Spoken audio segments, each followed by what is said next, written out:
Network presents sports for the culture. I'm here with the family. Bryce XXV, Double I, Rome, D-Melo, Bro Flying. T-Boogie, man. Just the greatest sports show on the planet. La Familia. Hope y'all ready for a ride. can't wait to hear what you guys got to say.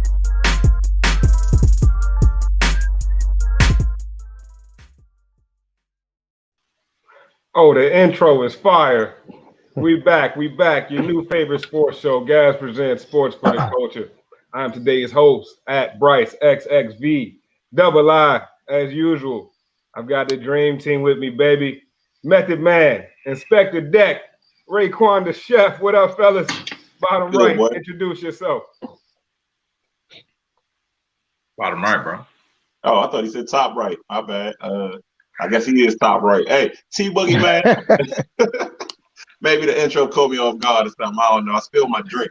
Hey, what's good out there, man? What's up? Shout out to the culture, man. Thanks for tuning in. Hey, stay safe. I heard they got a new strain of that Roni, the big boy Roni, man. You know what I'm saying, boy? It's just dangerous out here. So wash your hands, wash your ass as always. Let's get it. Man, they said Rona come with a sequel. It might be a trilogy. I don't know, man. This Rona is serious. Bottom left, what up? Hey man, that intro got me hyped, man. That joint was fire, man. I hope the people love it. Like T said, thanks for tuning in. We got a great show for y'all tonight. Let's get it, man. You already know who I am, Young Rome 22. You see it? Yes, sir. Yes, sir. They know the name by now. Top left, Lion. Yes, sir. Yes, sir. Yes, sir. Scruff Lion, GoodAssSports. Y'all know what time it is, man. You know how we gets down.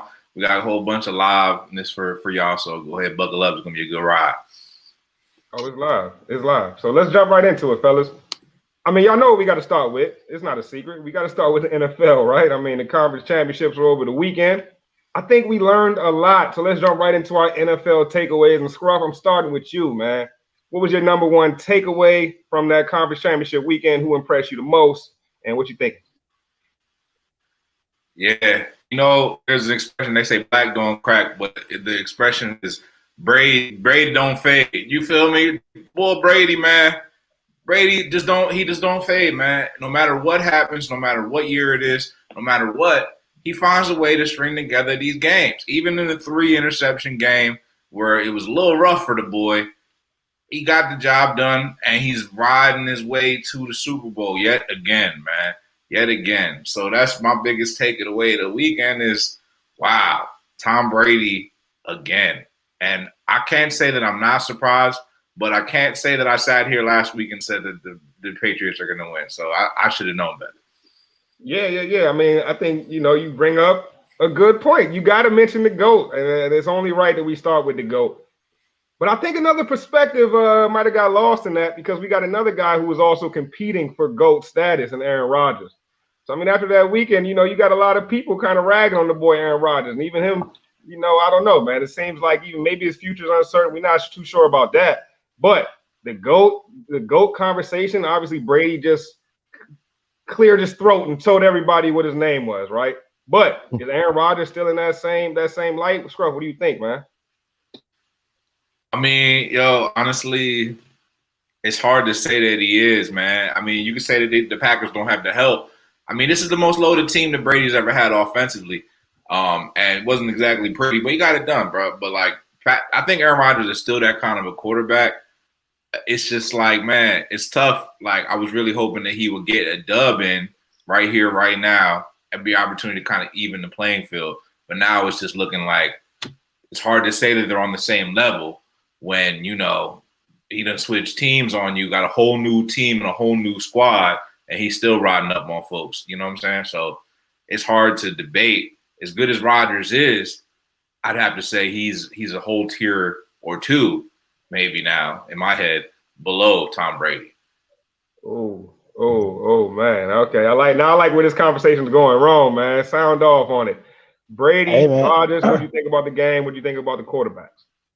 I mean, to jump right in, man, I agree with Scruff. When it comes to comparing Brady and Rodgers, Rodgers has officially bowed out of that conversation. He's now 1-4 in NFC Championship games. This is his first time hosting one in Green Bay, believe it or not. And he took an L to the real GOAT, to Brady. Brady's really moving on to bigger and better things now. I was definitely more impressed with Brady, despite the fact that Rodgers doesn't have enough weapons. Uh, you gotta make it happen, man. You gotta make it happen if you're talking GOAT. We're talking greatest of all time. Put up or shut up. But Rodgers, he didn't do it, so he's got to shut up. So he's bowing out that conversation.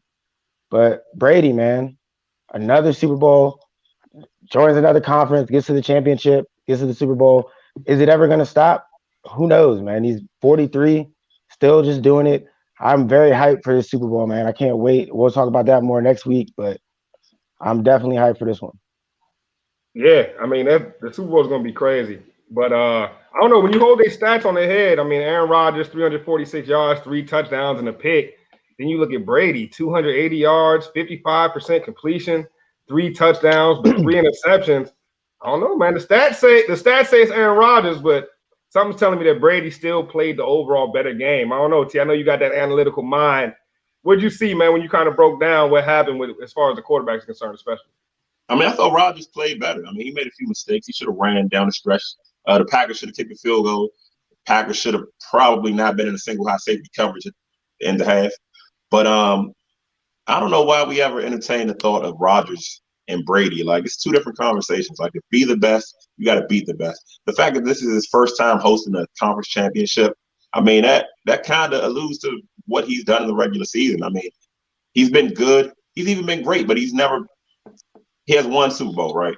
I saw a tweet and I said, oh, it makes sense to me.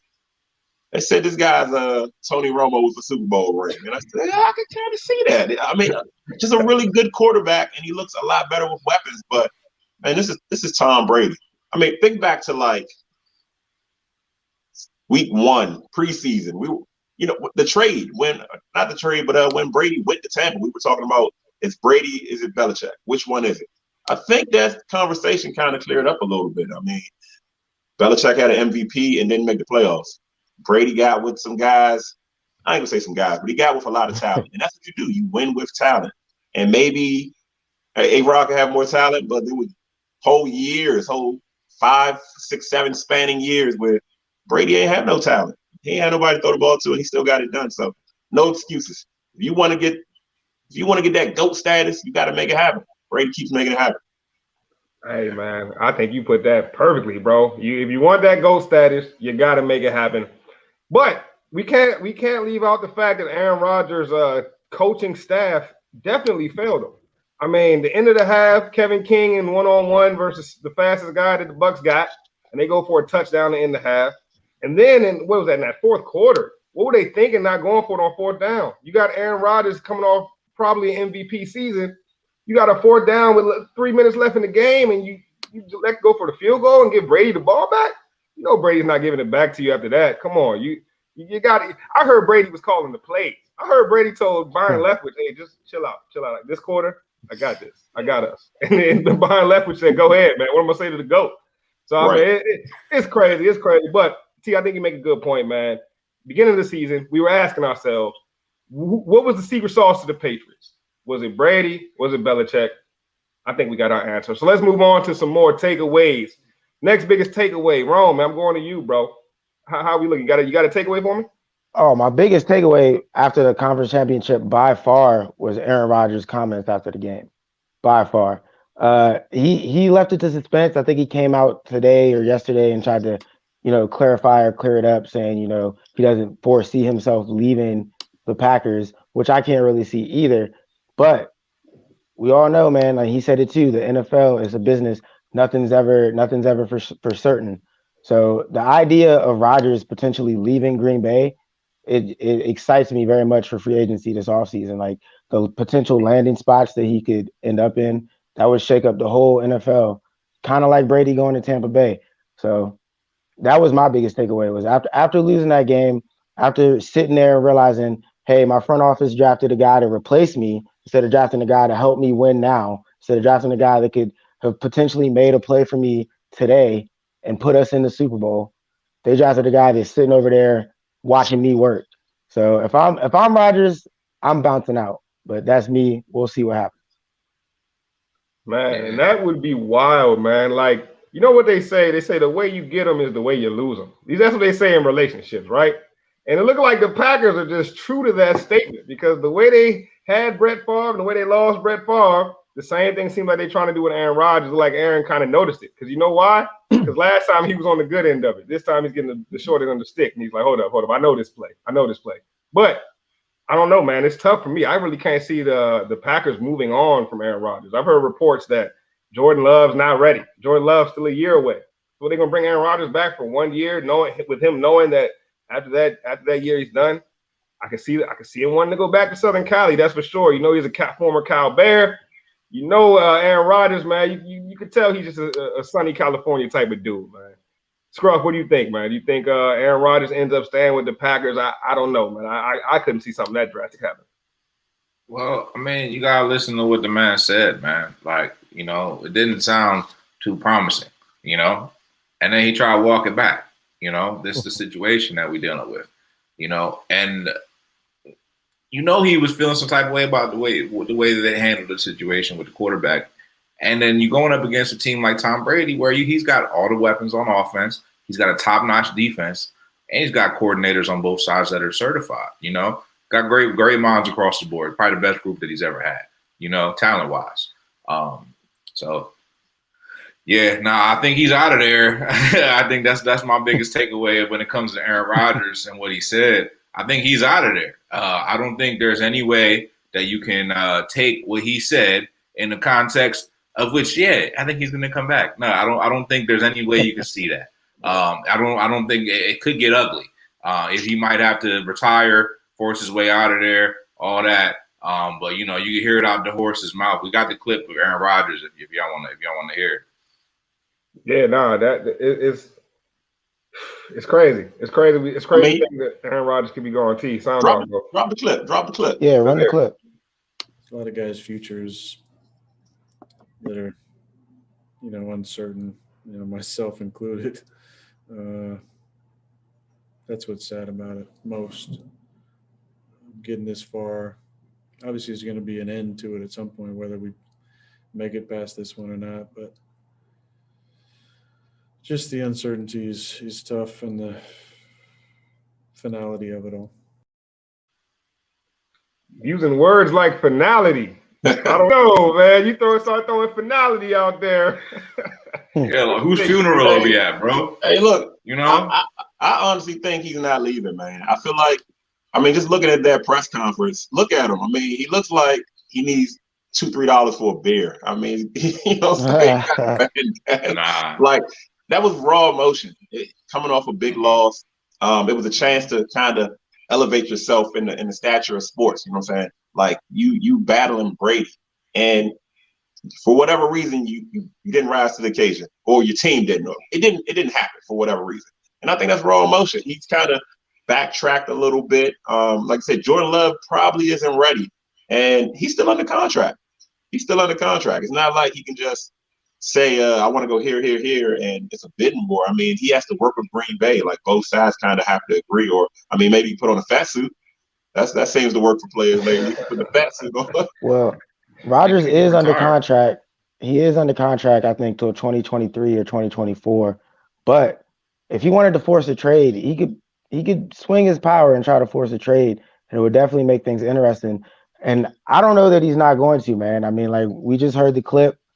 That emotion is going to stick with him. That emotion ain't going anywhere. Like you said it yourself, this is a chance for him to elevate his sports stature. So we're talking legacy, because right now Aaron Rodgers is the guy who is almost good enough. You're one of those guys that's like you're kind of like a Brady, but you just didn't win. You know what I mean? You got the talent, you can play, you're great, but you didn't get the dub. So that's where Rodgers is at right now, and I don't think that goes away. I think that sticks with you, and you look at the front office and you say, did you guys do enough to help guys like me who are getting older in age finalize their legacy? That's where finality might come in, because we're talking legacy, man. What if he doesn't get back to another NFC championship? Well, we're talking about a guy that was one possession away from going to another Super Bowl. It wasn't like the team went 8-8. A couple plays go differently, and that team, this is a totally different conversation. All the more reason to not draft Jordan Love. We all said it. Jordan Love's not even ready. He's not even going to be ready next year. So you got a guy who's go and sit on the bench this year and next year when we could have got Justin Jefferson and won the damn game. If I I'm don't know Rodgers, I'm out. I'm I don't out. know. I don't know that Justin Jefferson He wasn't on the board. wins that game for you. I mean, look at this. He can blame the org all he wants, but there was a play where he could have ran and he didn't. And does Brady come off the field and kick a field goal? Does Manning come off the field and kick a field goal? I mean, the guys you want to be mentioned with, they're not coming off the field. When that play happened, we didn't see Rodgers on the sideline going crazy. You would have saw Brady cuffing Belichick out. You know what I'm saying? We saw Rodgers just sitting there watching him kick a field goal. So, I mean, when you consider all things, I don't think this is a must-leave situation. And a quarterback leaving the number one receiver in the NFL to go where exactly? You know what I mean? You might go somewhere where there's a few more targets, but you have the best receiver, clearly the best receiver. It's been a long time since we've had like a clear-cut number one guy. Like, he's clearly the best guy. I don't know, man. I don't see it. I think he comes back. It's crazy how we can look at the same thing and see the opposite, bro. It's crazy, bro. That's also another conversation, calling Devontae Adams the best guy. But I think you made some good points there, T. I definitely heard some good points. The only other guy you want to consider, right? Diggs, and he had kind of a quiet game in the playoffs. You know what I'm saying? I think there's a guy named Tyreek that would say something about that. But hey, I think y'all both make some great points, because Rome, you're right. How you gonna draft Jordan Love when you have tons of holes on your offense? Like it was evident last night. The Packers have holes. I mean, they weren't able to protect Aaron Rodgers when it mattered. Jason Pierre-Paul was going off, and I mean, Jordan Love's on the bench, just, you know what I mean? Like, I don't know. I guess at the end of the day, the Packers have a way they run their organization. They've done it for years. It's worked for them, so they're not going to stop. But I think you're right too, T. Peyton Manning's not coming off that field. Tom Brady's not coming off that field in that situation. And, we could see Aaron Rodgers, one of the best quarterbacks of our generation, potentially leave his franchise. I mean, let's not forget, it's been over a decade now since Aaron Rodgers won his Super Bowl, man. What have you done for me lately type of league? But we could see some other quarterbacks moving on. We could call this possibly a quarterback carousel later in the season. Another quarterback that was drafted around the same time as Aaron Rodgers, Matt Stafford. This guy may be moving on from the Lions. I mean, he's been their QB1, almost 13, 14 years now. I mean, he's been their QB1 forever now, right? Even in the Calvin Johnson days. But he's another guy that never got it done. I mean, Aaron Rodgers at least has some hardware. Matt Stafford's never got it done, and for years has been considered the top guy. So I've got two questions for you. First, is Matt Stafford the top guy? Is he in that top 10 range? And second, would you want him on your team? Y'all know I got to start with Rome, man. He has strong opinions about Matt Stafford, and there's a decent chance that Matt Stafford ends up being his quarterback. So, Rome, let's hear it, man. All right, so check it. The first part of the question, Matthew Stafford is not a top quarterback. He's not top 5. He's not top 10. He might be top 15. I would need to see the list. I'm really not sure. Last time I think I ranked him, I literally had him at 16. Like, he's really not that guy. He's not that dude. Has he won a playoff game? What is he, 0-4, 0-5 in the playoffs? Like, he's nothing to write home about. And we can say he didn't have this, he didn't have that. He had freaking Megatron. Come on. Give Megatron to any other quarterback gets Megatron, they win in the Super Bowl. Like, get out of here. Brady got Randy Moss straight to the Super Bowl. Like, you get a receiver like that, and you're supposed to be that dude at quarterback, you got to win at least a playoff game. Couldn't get it done. So, no, Matthew Stafford is nowhere near top anything. You can't even say the word top and start talking about Matthew Stafford. Now, where do I think Stafford ends up? Because he is going to get traded. He's actively searching for a trade. The team has granted him that permission. It's going to be tough, man, but I do think there's a strong chance he ends up in Washington. I think there's a strong chance Matthew Stafford ends up in Washington. But unlike me getting a Dwayne Haskins jersey and popping a tag, there will be no videos of me popping tags of Matthew Stafford jerseys. I can guarantee you that. So we'll see what happens, because there'll be a lot of other teams interested. The Jets, I heard of some three-way trades, some rumors. The Dolphins might be looking to get involved in getting a quarterback and trading Tua somewhere. Washington's got the 19th pick, so they could try to make some moves. But it's too early to really tell, but it'll be interesting. You know, that would be probably the funniest thing to me, Rome, and it would literally make my day. Like, it would make my year. it would make every show for me just coming on here, just knowing that Matthew Stafford is the quarterback of the Washington football team.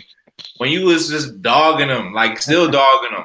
The funny thing about you dogging him, though, and I hate to make this personal about Washington, but he is more productive than any quarterback that Washington has had under center that I can remember in my lifetime. Pretty much, I can't really remember anybody. What year were you born? 1990, but like I'm talking about like visible when I was able to watch. Like I'm talking about like I didn't see Joe. I didn't watch none of that, man. You know what I'm saying? I didn't see them early days. I didn't watch Doug Campbell in the Super Bowl. You know what I'm saying? Like I seen Jason Campbell. I seen Rex Grossman. I seen Alex Smith. I seen Dwayne Haskins. I seen Robert Griffin, and I've seen Matt Stafford. Matt Stafford is better than all of those guys. Very consistent player, very underrated. I'm not saying he's, Tom Brady. I'm not saying he's Patrick Mahomes, but I am saying that he's probably about as good as Matt Ryan or Derek Carr or Kirk Cousins or, people in that category. Yeah, that's the kind of guys that y'all like. That's why it fits. It makes a lot of sense. I could see it. It makes a lot of sense. But in all reality, bro, if Matt Stafford was put in an organization where I think he could still win. I mean, is he the prize quarterback over Aaron Rodgers? Nah. Give me Aaron Rodgers any day of the week. I don't even care if Aaron Rodgers on his last leg on his last game. Give me Aaron Rodgers. But Matt Stafford, bro, like honestly, like I'd rather have Matt Stafford than Carson Wentz right now. I can just tell you that. I'd rather have Matt Stafford over at least the way the quarterback status looks in the league. Probably 20 of the quarterbacks in the league. He falls barely in the top 10, but he's in there. Let's put a little respect on his name. And you bought the Haskins jersey, which is like questionable. But you dogging my man who has, numbers wise, he's right on par with any of the top, top 10 guys in the league. That's what I'm saying. Well, not with the number that matters the most, and that is wins. Yeah, and that's what it comes down to, at least in my opinion. I know there's people out there that don't do quarterback wins as a thing. Like to some people, they don't think that the win or loss stat shouldn't go on the quarterback. But if a quarterback throws a game-winning touchdown, nobody ever mentions that offensive line sure did hold up. Did you see the way that running back picked up that block? Like no one really even will mention the catch. At the end of the day, all they're going to mention is the quarterback throwing for the game-winning touchdown. So if you do that, you got to do quarterback wins. I think that's a very important thing. Washington football team has had a guy like Alex Smith. He went 6-2 this season. His stats weren't great, but it seems like every time he's in the game for Washington, he wins football games. That matters. Matt Stafford's never been able to get it done. T Boogie, man, what do you think about this whole Matt Stafford debacle? I mean, I like Matt Stafford. I mean, the guy's thrown 5,000 yards before. I mean, some of your favorite quarterbacks won't ever do that. But I agree with you 100%. The wins, I think I can only remember off the top of my head maybe 2 or 3 seasons of double-digit wins, and that was on like 10 or 11. There's never been a 13, 14-win Lions team. And like you said, Alex Smith is a winner. So I'm going to take Alex Smith, even a hurt Alex Smith, before I take Matt Stafford. I don't think Alex Smith is a better thrower of the football by any stretch, but guys that know how to win games. Matt Stafford obviously hasn't figured out how to consistently win games. Alex Smith, call him a game manager. So wins matter in this league, man. You got to get W's. And I think if Stafford does move, which he will move, he needs to be in a situation where he's not the guy elevating the team to victory. You know what I'm saying? On a consistent basis. It's going to be a team with a defense. Hopefully, it's going to be a team with a defense and a running game where he just has to make plays here and there versus throwing the ball 30, 40 times, because that's a recipe for disaster. You're no different than a Matt Ryan at that point. So I don't know, man. I'm not. I don't really understand the Matt Stafford sweepstakes, but it's a quarterback league and teams are desperate. I think Matt Stafford is going to search for this trade, and he's going to get a rude awakening that he's not as good as he thinks he is. That season you talking about, T, that was like what, 2011, 2012? 20, Like, 2010, 2011. Yeah. and I'm pretty sure Megatron was there. So, you can inflate your stats all day. You don't win. I'm looking at it now.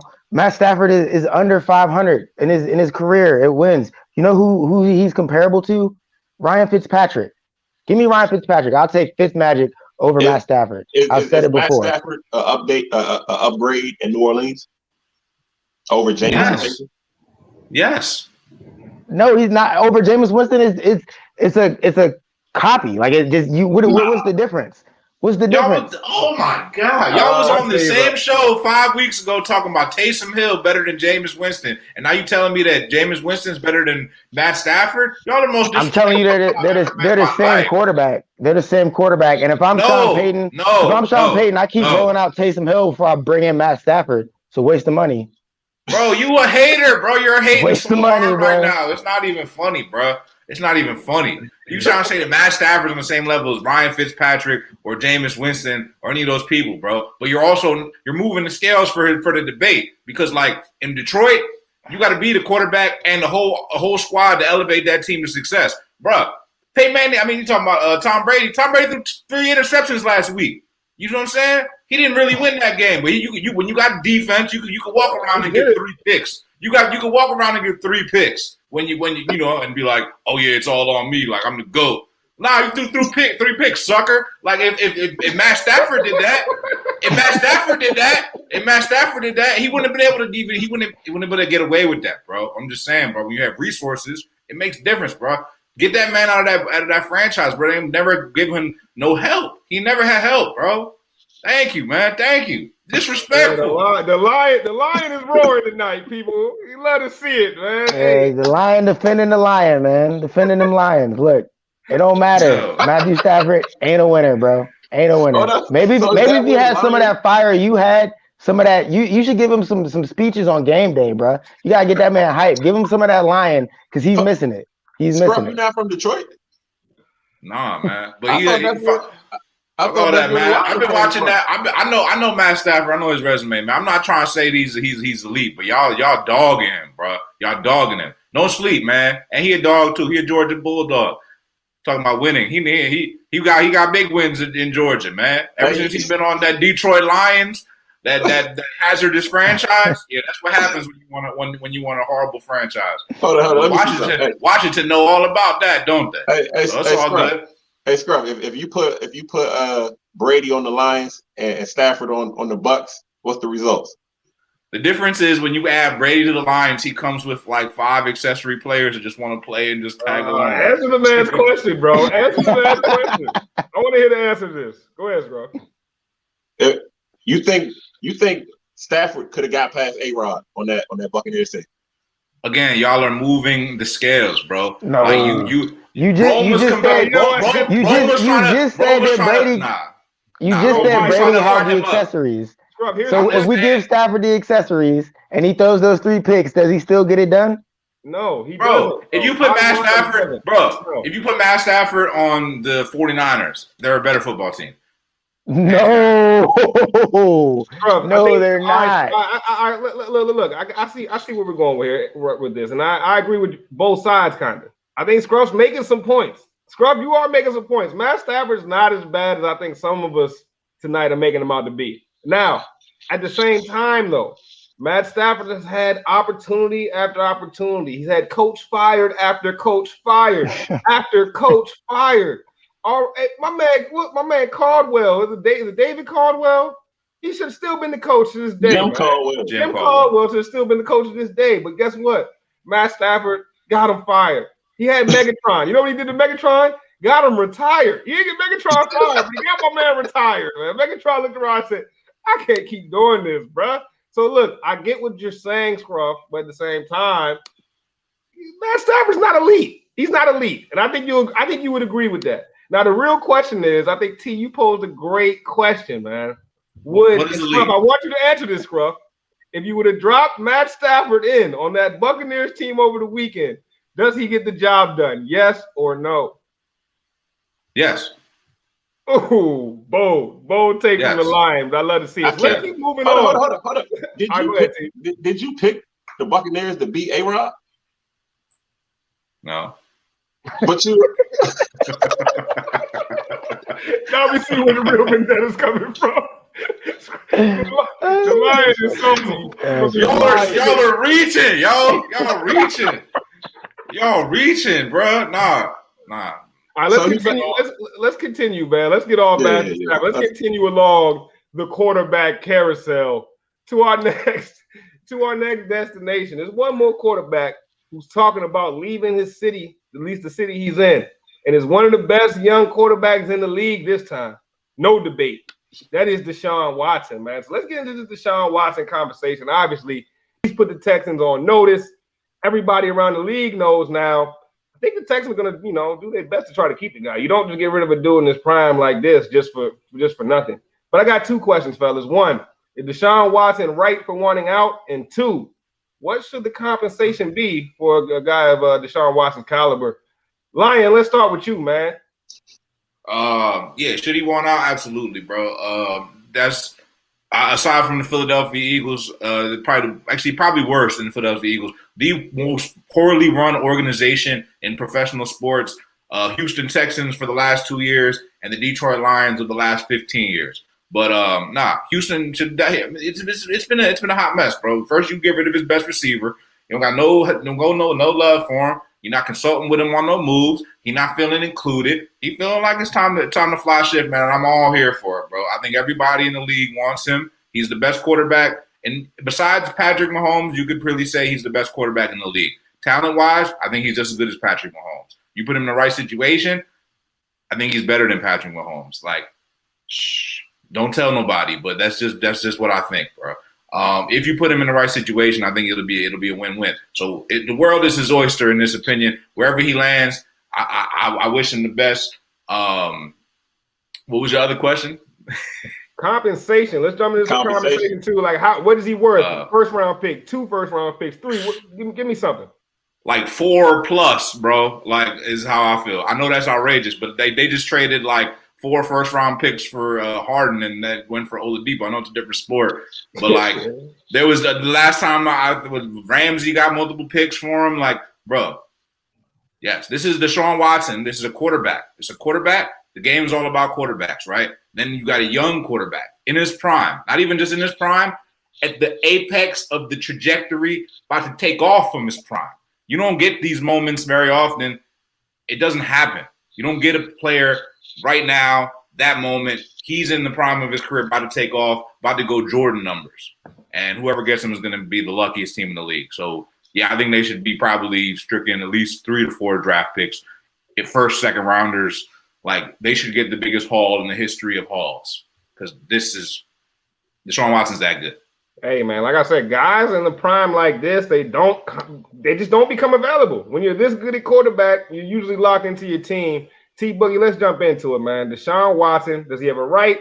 And let's get into the conversation as well.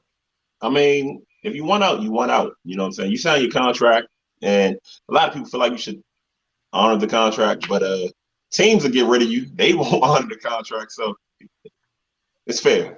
But I think that guy's, like Scruff said, man, I don't know 4 picks, but you got to start at 3 first. You have to. If Ramsey and Adams are 2 first, I mean, Deshaun, he might be 4 first-round pick.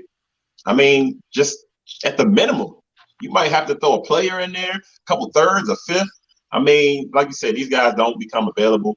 And anywhere he goes almost, they're going to be an upgrade. They're probably going to be a playoff team just by adding that piece. I feel like a team like the Jets, you put him there, they might be a contender, man. Miami, with that defense, that running game, might be a contender. So teams need to be pulling the trigger. I am scared of the fact that, he's had an injury, and you're dumping a lot of picks into a player. If they go down, then, but you got to roll the dice. You got to roll the dice. So he's worth it. He's right for 1 out.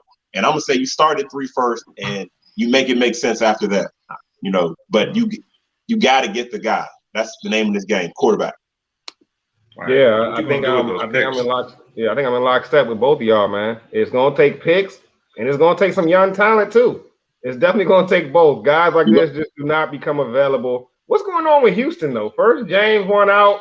Now Deshaun went out. I heard Houston was a great city, great town, man. All I heard is good things. I guess it's not paradise. Rome, let's go to you, man. Especially as a Washington football team fan, we will be in the quarterback hunt this offseason for sure. How much would you give up, man, for Deshaun Watson? Hey, well, Bryce, to your first point, the pandemic shut down a lot of strip clubs. Dudes went out of Houston. That was, a strong reason to stay. But back to the other points. I've narrowed it down to two teams because I've been paying a lot of attention to where Deshaun Watson's going to end up. And I really believe it's going to either be, T, you mentioned it, the Jets, or T, your other squad, the 49ers. Two reasons. The no trade clause, that means Watson gets to control this trade to a certain extent. Obviously, the Texans aren't going to give him away for pennies. So like y'all have already alluded to, is going to take picks and a lot of picks. The team with the most first-round picks to give up right now would be the Jets. Now, Watson, if I'm Watson, the New York Jets have a history, like, Scruff alluded to, bad organization, right? What's the culture there? Bringing in a new coach, trying to establish something. It could be a chance for a fresh start, huge market media. He could really plant the flag there if he wanted to.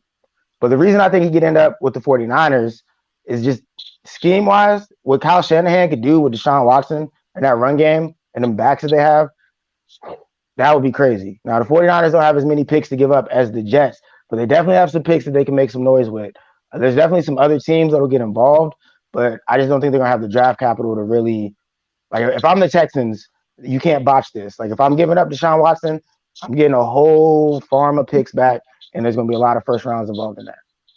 Hey, Rome, I got news as recently as last weekend, man. Them strip clubs in Houston, they ain't closed. They ain't closed at all. Oh, well, hey, Deshaun, hey, so you heard it here first. Deshaun ain't going nowhere. Hey, he leaving though. But I like you said, it's going to take a team that can give the picks and somebody back. So in my mind, you're looking at the Jets, like you said, the 49ers and the Dolphins. You know what I'm saying? You can get rid of Tua, you can get rid of Donald or Jimmy G. And I think the Texans, you might get rid of Fitz. The Texans might take Fitz as a bridge guy, a bridge quarterback. So, yeah, expect a quarterback to go to Houston in that trade with all those picks. And the Jets also have the passing game coordinator, a Kyle Shanahan guy, LaFleur, running their offensive coordinator. So, it's same scheme, but with the Jets. So, really, he could be in a Kyle Shanahan system in two different situations. You know what I'm saying? He holds all the cards. It's a good situation to be in for a young black quarterback.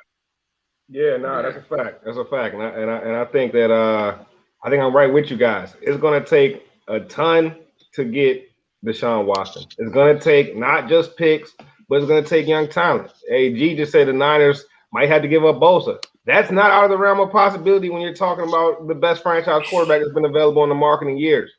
I think if you're a team like the Washington football team, you got to ask yourselves, are you willing to give up a first-round pick or 3 first-round picks and a guy like a Montez Sweat? It might even take as much as a Chase Young. Would you be willing to do that? These are the questions the teams are going to have to ask themselves, because when it comes to a guy like Deshaun Watson, you need to be ready to pull the trigger. At the end of the day, this is a generational quarterback talent, and this is the only way you get one of these guys. It's like almost like a 1 in a million chance. You know how lucky you got to be to get one of these guys, one of these top 5 talent quarterbacks. They're just not around. It just doesn't happen. So with this opportunity, teams should be pouncing on it. I think we'll see, if he does get traded, I think we'll see one of the biggest king's ransoms to ever come from an NFL trade, especially in recent memory. I mean, you think of the Ricky Williams trade, the RG3 trade. There's a couple other trades that stick out in mind, but this has the potential to be the biggest one yet. I think we have completed our quarterback carousel. I got a prediction though. I got a prediction. This not a Deshaun Watson prediction, but a little forecast of where I think people are gonna go. I'm speaking into the area right now. Aaron Rodgers. I think Aaron Rodgers going to 1 of 2 places. He's either going to Las Vegas or San Francisco. Better, like book it. It's going to be one of them 2 places. That's all I know. Deshaun Watson, I don't know where he's going to, but he that dude. But Aaron Rodgers is going to the Raiders or the 49ers, bro. Where your boy Matt Stafford going? He going west. I don't know, bro. He don't got juice like that to be controlling his cards like that. Aaron Rodgers does. He's going up in one or two places. He's going up in California, back up in Northern California with the Niners, Bay Area. That's where he came up, bro. Or he's going up with the Raiders. John Gruden, man. The Monday Night Football games, he was talking about Aaron Rodgers. It's no secret that John Gruden loves Aaron Rodgers. I can see both those things happening. I mean, Aaron Rodgers is a Cali boy, so I could definitely see the 49ers happening. Even a team like the Rams, man. Goff ain't been getting it done. See him going there. It'll be interesting to see where Rodgers ends up. But let's hop off the quarterback carousel and on to another carousel, and it's that of the coaching. The coaching carousel has been going strong for a couple of weeks now. Seems like coaches are getting hired left and right. My guy Eric Bieniemy still out there just waiting on his opportunity. It's crazy if you ask me. But let's jump along the coaching carousel. And I got a question for everybody. What was the best and worst hire of the last week or so when it comes to these NFL coaches? T Boogie, I'm gonna start with you, sir. I mean, I feel like the easy answer is Detroit, man. I don't know what professional wrestling league they got this guy out of, man. He's talking about biting kneecaps and all sorts of nonsense, man. Bruh, the Lions, I don't get it. I don't get it. What's his name? Dan Campbell or something?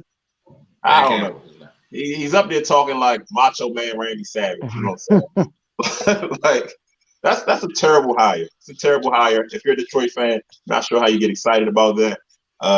It's a good time to leave the organization. Football fans tend to think they got to stay with their team forever. Leave. No one would judge you. No one would judge you.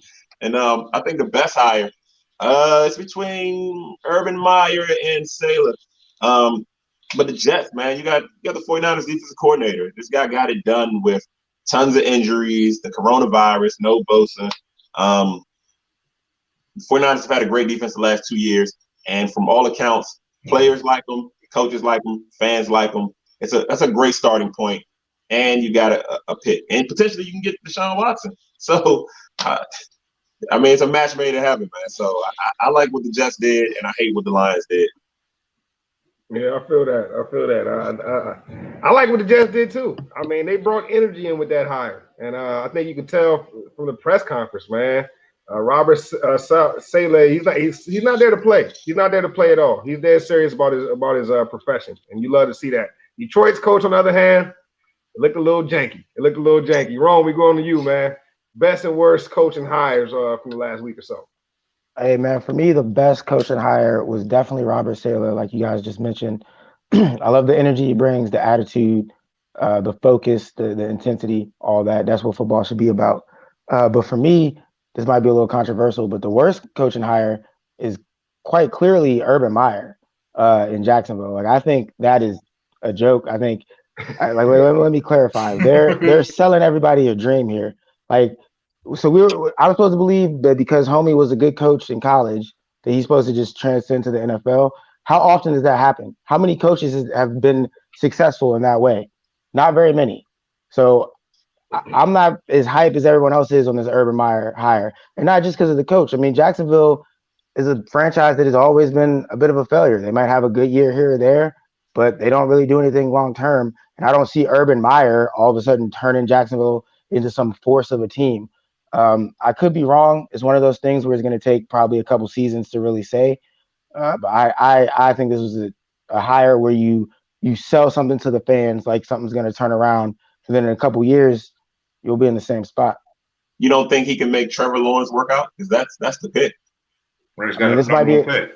This might be another controversial take, but I think he'll ruin Trevor Lawrence. You think he'll take Trevor Lawrence though? It's his pick week. It's his choice quarterbacks. That's the only reason he took the job. Only reason. I know, and that's going to be, and it's going to be criticized every step of everything that they do. If he takes Trevor Lawrence, it's going to be a lot like Kingsbury and Kyler Murray. You know what I mean? They're tethered. So their success will be completely tethered. So if he has Trevor Lawrence and it doesn't look good after 2 seasons, this is a microwave society. Like how long is the rope really going to be for Urban Meyer? I mean, Urban Meyer brought in Darrell Bevell and the Ravens defensive line coach. I think he surrounded himself with NFL experience. I don't know, man. Yeah, that's true. He is surrounding himself with the right guys, but I think one point Rome is kind of making here is Urban Meyer used to building the program. And you don't get that time in the NFL to build a program. You know what you get time for? You get time to turn something around. And if you can't turn something around immediately, the clock starts immediately ticking. So it will be interesting to see if Urban Meyer can kind of change the trajectory of some of these coaches that come in from the college rank. One guy that did it recently, I think, is Cliff Kingsbury. I think people are viewing him as a success story thus far in Arizona. So I think it is possible, but we'll see if Urban Meyer can connect with these grown men the same way he's able to connect with the college kids. I think that's another thing that'll be a little bit of an adjustment for him. But I do like Urban Meyer as a coach overall. I don't think it's the best hire so far. I would probably go with Robert Saleh as well. I think that's they knocked that out the park. Only way they could have done better to me is they brought in Eric Bieniemy because I think he was the best coaching option on the market. But my worst NFL coaching hire is the Philadelphia Eagles, man. I mean, this guy Nick Sirianni. Where did they find this guy, man? They found this guy out of a yearbook somewhere or something. I don't know. Scruff, I got to lob this to you, man. Let's hear your best and worst NFL coaching hires, and please comment on this new coach that you guys brought in, Nick Sirianni. Man, I understand he's the former offensive coordinator for the Colts, but from my understanding, he never was the play caller for the Colts. So what do you think about that hire as well, man? Chime in. All right. Well, I agree with you. I think it's the worst coaching hire out of all the coaching hires. And for a number of reasons. I'll break down why. First thing is I've never heard of him. That's the first thing. Number two, the whole premise of hiring Sirianni was based on Carson Wentz's relationship with Frank Reich and the hopes of revitalizing Carson Wentz's career, which is tied to an enormous salary hit that we are stuck with Carson Wentz's contract regardless. So we're stuck with Carson Wentz. So what the coach was here was a strategic decision to try to bring back Carson Wentz. And that is a recipe for disaster because you don't hire a coach based on one player. You hire a coach for 53 players. That's what you do. You don't hire a coach for one player. The problem is you're building a coaching staff around a player that we don't even know if he's got his heart in the game, man. We don't even know if he can bounce back. It's questionable if he can. So you don't want to build a foundation. You don't build a house. You build a house on solid foundation. You don't build it over, the top of off the edge of a cliff, because that's what they're doing right now. Because so the worst case scenario is what happens if Carson Wentz doesn't work out? Then what do you do? Then you have a backup quarterback who I believe is actually the better quarterback and actually has the more promise between the two prospects at this point in their careers. And then you got a coach that's not even geared to make him successful when you could have done so many things with the way you could have run it. Personally, there's three choices that I would have made before this guy, probably five, but I'll go with three. Eric Bieniemy, obviously, I'm saying it's fucking ridiculous that he doesn't have a head coaching job yet, and all these dudes are just fucking skipping the line. They're about to give Josh McCown a head coaching job. He was just Eagles quarterback, third string quarterback 2 years ago, and he's about to skip the line. Eric Bieniemy would have been my first choice. Todd Bowles is another guy that I would have looked at. He is the reason why, if you look at coordinators in the Super Bowl, yes, the Bucs are in the Super Bowl. Yeah, it's Tom Brady, Patrick Mahomes. Yes, no, it's actually Eric Bieniemy and Todd Bowles, the two best coordinators in the game. Those would have been my first two choices. And then if you want to go with a third choice, you had the best coach right there in your building. The team actually went behind him and supported him. Every player on the roster that I could think of came out and supported and said, I want Deuce Staley to be my coach. Former players, former coaches, the whole nine, the respect. You want to build the organization and you get the trust of your players when you basically lost their trust and the locker room is divided. That's what you do. You hire Deuce Staley. You don't bring in an outsider. Now Deuce Staley just had to go take a job, and now he's about to be assistant coach with the Detroit Lions on the bite your knees coaching staff, man. You know what I'm saying? It's crazy. That's disrespectful. I know that the former player, that was his job. That was his job to be in. I've been in that situation, Deuce. I get it. It's fucked up. It's an organization that doesn't want to see you succeed because you don't look like the guy that they want you to look like. That's what it is. Same reason Dan Campbell's the head coach, and Eric Bieniemy's not. How does that happen? But like, hey, I'm not a GM, not yet. But give me that. I'll make a better decision. I promise you. But best coaching hire, I gotta say is the Jets hire. I don't want to be monotonous. Just because he's the first Muslim coach in the history of the NFL. I like the diversity. But the Urban Meyer hire is up there too, man. Because like if you're gonna bring in a guy, I understand, Rome, what you're saying about college coaches coming to the next level, but there's never been a time more ripe to enter the league as a college coach than right now, because the college game, the pro game has evolved almost to a level where the college game concepts are flourishing now. And now more than ever, I think Urban Meyer could come in there and do that. And then if you want to take your best shot at being an NFL head coach, you want to do it with your best, you're hoping that the cards play out for you. Hey, he said that before. I know, man. All the nights. Appreciate you for being back with us, man. But if you want to talk about getting the perfect hand dealt to you as a head coach, that means you get to pick your quarterback. It's like you said, Bryce, you only got 4 years, 3 years maybe to turn it around just like that. Best bet is to have the quarterback that you want. You got your first pick, man. Who do you want? You want Trevor Lawrence? You want your guy? Justin Fields? From Ohio State. It's your choice, man. Whoever you get as quarterback, riding it out, win or lose. But I like that decision, especially because he's got a good staff around him. He's not a dummy. He's not Chip Kelly. I think the issue with the Urban Meyer, I've heard it said that like the difference between Urban Meyer and Belichick, or Urban Meyer and Nick Saban, is the fact that those guys eat stress for lunch, and Urban Meyer has always ended up, stressed out, unhealthy, having to leave. So I'm curious to see if the rigors of the NFL, how he'll hold up. It's more games than college. You got to manage adults now, like real men that might not necessarily have to respect you to work for you. So it's a different ball game. That's why I don't have that Urban Meyer hire as high. And that Nick Sirianni guy, I don't think that's a bad move. The first thing he said he wanted to do was look at receiver. So I know he's smart because they don't have anybody to throw the ball to out there. And on top of that, he's in my opinion, he's a nobody, right? So he's not a huge name. If it doesn't work out and you guys fire him after 1 year, who cares? So you know what I'm saying? Oh man, so you say he got hired to get fired. So it's a good hire, but if you fire him after 1 year, who cares? I watched the 49ers do it with Jim Tom Sula. We're just gonna grab a guy. We know the team's not good.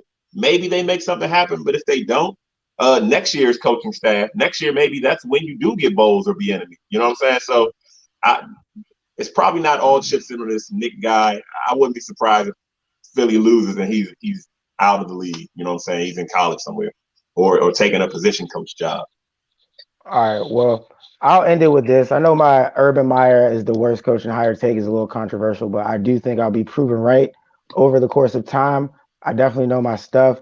And speaking of knowing this, we coming back to this clip. Oh, we will be coming back to it. I will certainly bring it up myself because I know what I'm saying. But speaking of knowing what you're saying, let's switch it up to the NBA, fellas. And T, man, I know you know what you're saying when it comes to basketball. You know the game like the back of your hand. But I got to throw you this question. So far in the NBA season, what's been I don't think much can surprise you in basketball, but what has been your biggest surprise thus far? Probably the Cleveland Cavaliers. I don't think anyone thought I was going to say that, but right now they're in the playoffs. If the playoff, it's super early, small sample size, but Colin Sexton was a guy that came into the league and guys were saying he didn't really know how to play the game. He's starting to figure it out. Darius Garland's another guy that had to develop. Andre Drummond is playing out of his mind. Larry Nance leads the league in steals. Like, how random is that? There's a lot of surprises in the league, but Cleveland being a playoff team to me is kind of I had them being like Minnesota is. You know what I'm saying? Like just a bunch of young guys that just gonna go out there and play. But no, these guys are winning games, and it's a team you really don't want to play, man. Andre Drummond is 20 and 20 some nights. Sexton went crazy on Kyrie. So That's my biggest surprise.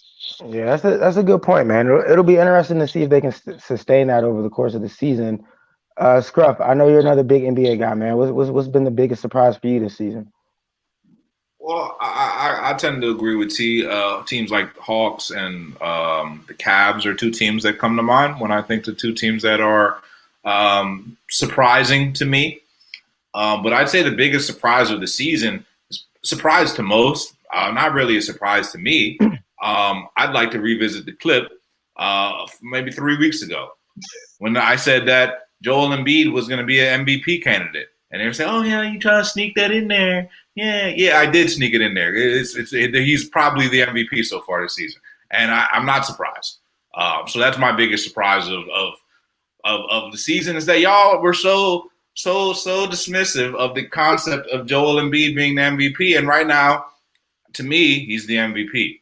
I mean, you can argue with guys like LeBron, AD, whatever. The Sixers have the number one record in the East. I'm not saying that they are going to win a championship, but they still have to prove themselves. But right now, they're staying the course, and Joel Embiid for MVP is looking like a real smart investment if you took my advice. That's all I'm saying. Bryce, are you investing in Joel Embiid as MVP this season? I don't think you even got to ask me that. Absolutely not. With LeBron James actually having the best record in the NBA. We'll see if the Sixers can sustain this for an entire season. I think they have gotten out to a great start. Joel Embiid is playing, I think, the second best basketball of his life. I don't even think this is the best basketball I've seen him play yet, but he is balling out of control right now. Joel Embiid is definitely balling. MVP, I can't even give it to him, though, because at the end of the season, I do still believe that Kevin Durant will be the best player in the Eastern Conference. I mean, the Nets aren't up there with the record quite yet where the Sixers are, but they're only a few games behind. Season changes very quickly. Let's think about it. We're still only 18 games into the season, and we're talking about MVPs after 18 games. So it was like almost, a sixth of the season. We still got a lot of basketball yet to be played. If I had to rank it right now, I'd probably say LeBron James 1, KD 2, Joel Embiid a close 3.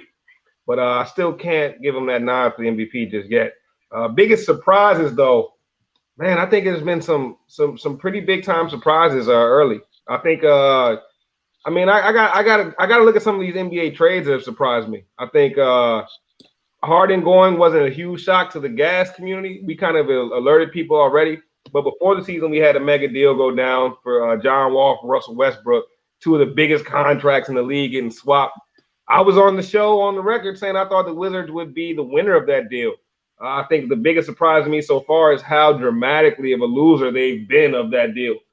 John Wall still has a lot of juice left in the tank, and Russell Westbrook looks like his juice is quickly fading away. So I think that's probably my biggest surprise. Hey, DJ K Show, you're right, man. K, they got into it tonight. They play again. I think they're gonna get into it every single time they play. Because those are two fiery point guards right there. Both love to lead the team. Both love to be the spotlight. So that's probably my biggest surprise how left that trade is going. Yeah, not to give too much time to it, but that's also my biggest surprise of the season. I thought the Wizards would be looking a little bit better than they are now, but it's still very early in the season, so we'll see if they can at least stop being bottom feeders. But let's keep it in the East, man. Like the team that I think is going to win the East, and I know Scruff is hype on Philly right now, but it's going to be the Nets, right? So the question that I got to pose to you fellas is are you concerned with the Nets defense? They haven't looked too great right now. So I'm gonna throw this jump ball, man. Yeah, I mean, yeah. Go ahead, T. You No, tell I was already concerned with the defense. I mean, we got 3 stars that make their living with the ball in their hand, shooting the ball, and I don't think a lot of people understand how much energy goes into being a scorer. That's why you see Jordan with a Pippen. That's why you saw Kobe with a Ron Artest. You got 3 guys that are that offensive minded. Typically, you need somebody to defend the other stars, but now your stars have to defend the other stars on a nightly basis. Steve Nash is playing these guys 35, 40 minutes a game, every game. That doesn't help your legs. You need your legs to play defense. So I'm a little concerned. With them potentially burning out by the time we get to the playoffs. So something's going to have to move. Like, I think they're looking at JaVale McGee. My boy Chris Holt's been saying that for a while now, weeks.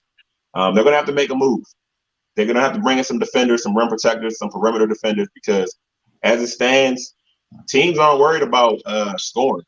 They're just trying to figure out how to stop them. If you can just hold them down to like 120, you're probably going to score 130 on them. So, yeah, I'm a little concerned about the defense. Man, my concern for the defense at an all-time high. Last week on the show, I said Steve Nash had a lot to figure out. And I get that not everyone agreed because there is so much talent on that team right now. But Steve Nash has a lot to figure out about coaching in the NBA and putting together defensive schemes. I am in the boat that I think they have enough to get it done because I don't think defense is about, oh, we need this guy, oh, we need this rim protector. Like I've seen teams with a little bit of talent get it done big time on the defensive end of the NBA because defense is all about effort. It's all about can do. It's all about want to.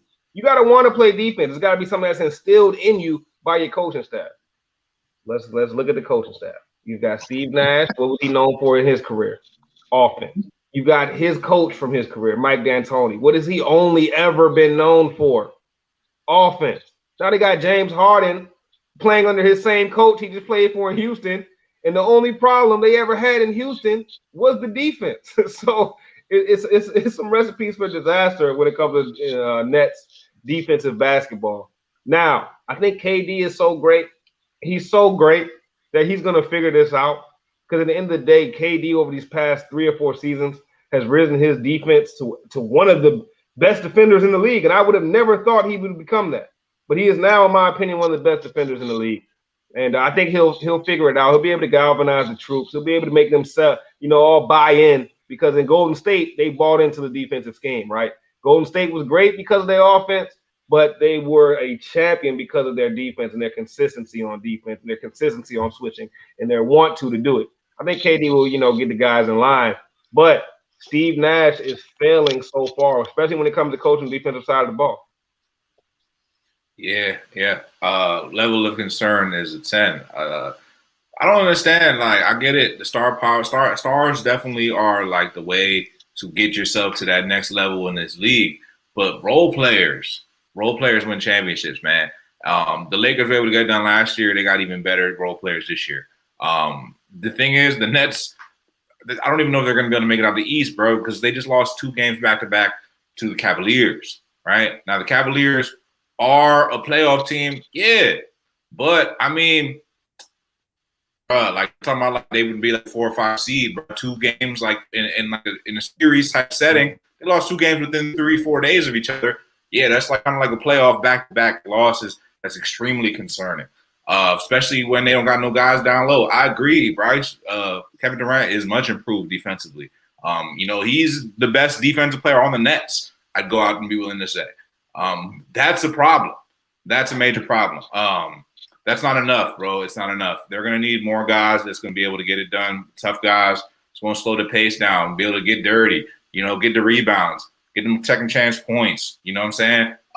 One name that I'll throw out there, I know they're linked to JaVale McGee, and the perfect guy would be a guy like PJ Tucker. He was just with James Harden, but they're missing a guy like that. Someone that's going to go over there and just literally have no reason to touch the ball except to get rebounds, get steals, and just get dirty. Give me a dude like James Johnson. I don't know if you know that dude. That he's like a MMA fighter and he's like a NBA player. He's like 6'8". He'll get into you. You know what I'm saying? Those are the type of dudes you want. Give me like a dude like a Rondé Hollis Jefferson. He was on the Nets like 2 years ago. All I know is when he'll get into a guy. You put him on a guy like a Ben Simmons. He'll get into for less than $1 million a year. He'll get into a guy for you. Those are the kind of guys you need. For less than $1 million? For less than $1 million. Probably like $1.25, bro. I'm telling you, veteran minimum guys, bro. He's cheap. Veteran minimum guys, bro. It's like Billy Bean. It's like that movie, man. Money Game. You gotta get the band of misfits together. The Nets are missing a little. They need a little Charles Oakley in there. They need a little. They need some roughness. You know what I'm saying, in the paint, man. They can't have all this finesse on score, man. You know what I'm saying? It's like building a meal. Right now, you got, old big ass plate of fried chicken. It's lit. But you need some greens on that plate, young man. You know what I'm saying? And the Nets need some defense, bro. They need some defense because when push comes to shove, all that offense, it ain't enough, bro. Like you can't stop the Nets. I mean, you can't stop the Cavs when push comes to shove. You're gonna have a hard time stopping pretty much anybody. All right. Well, my level of concern was probably around a 5. After listening to T and Bryce, is up to like an 8. After listening to Scruff, I kind of want to play the chicken. But let's move on to the next part of the NBA topic, man. It's one of my favorite games that we do. It's the this or that segment, and it's a good one, man. We're going this or that between Ben Simmons and Donovan Mitchell. So I'm gonna throw this one to Bryce first because I definitely want to hear what everyone says, but I'm gonna let Bryce start it off.